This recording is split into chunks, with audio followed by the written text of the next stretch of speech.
Hi and welcome to my video. I'm the lock guy and operating in the northern suburbs of Perth, and I just really want to show a video today related to a customer that I had a call out from about the weaknesses of the Euro cylinder lock that is fitted on majority of all fly screens and certainly sliding patio doors throughout WA.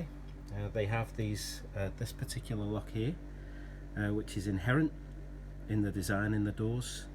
Unfortunately, they have a fundamental design flaw which makes them extremely weak and becoming more and more prominent when it comes to burglaries nowadays. So that's the actual lock shown in one of the well, that's actually a fly screen or a security door on the outside there. In my hand there I'll show you the actual lock removed, and as you can see, that's one that's already been snapped. The actual process to snap one of these locks takes about 2 to 3 seconds, maximum 10 if you have a little bit of a battle with it. And basically what I'm going to show you now is that what tools you need to actually break into one of these doors. I'm not going to actually show you how to break into the door, because that would just be criminals already, or burglars already know enough. We don't need to advertise the fact as well. So actually to break into one of these, all that you need is simply one of those. Now the idea behind this is to educate. I obviously am the lock guy as well, so I do offer replacements for these locks as well. It's pretty inexpensive, to be honest with you, but what you will get is something that is, number one, a much better, more approved lock. They won't be able to snap it, and if indeed that they do snap, they snap in a weak point where they can't actually gain access to the door itself. And they also, I mean, a lot of burglars or criminals nowadays, they won't go to the effort of actually trying to drill a lock, but they do the hardened pins inside, so you can't actually drill them out anyway, or you have to go to an awful lot of effort.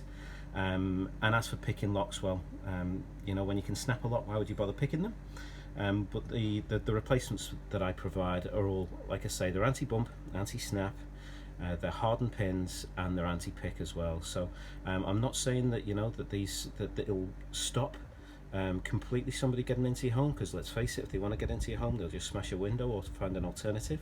The idea behind it is that we make it difficult and we don't make our property desirable to these people, because if we make it like a silent entry and something that is really easy to get into, then we're using our homes as a focus for them. What we're trying to do is actually turn their focus at the end of the day onto somebody else's property, not ours. So by having these locks installed and keeping them there, we're basically opening a window for them. The procedure is within seconds and almost silent, to be honest with you. It's pretty poor, and the design of these locks is pretty shocking. So like I say, that the technique that it goes by is becoming more and more prevalent.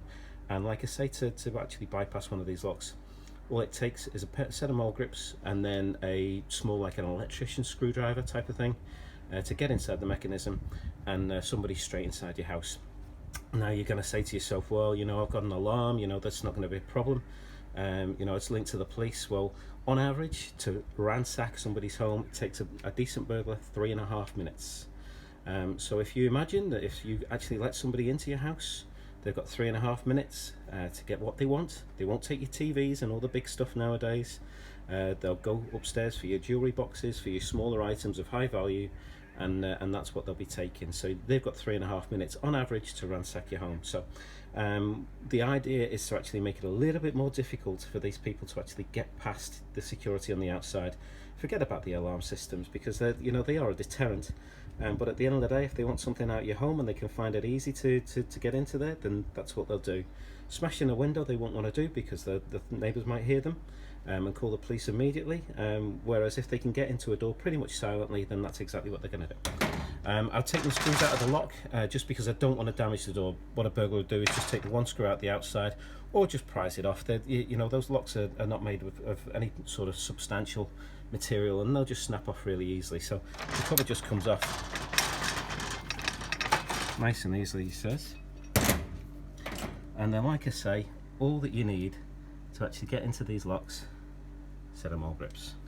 Now I'm going to turn the camera away while I do this, because I obviously don't want to show the technique. So just excuse me 1 second.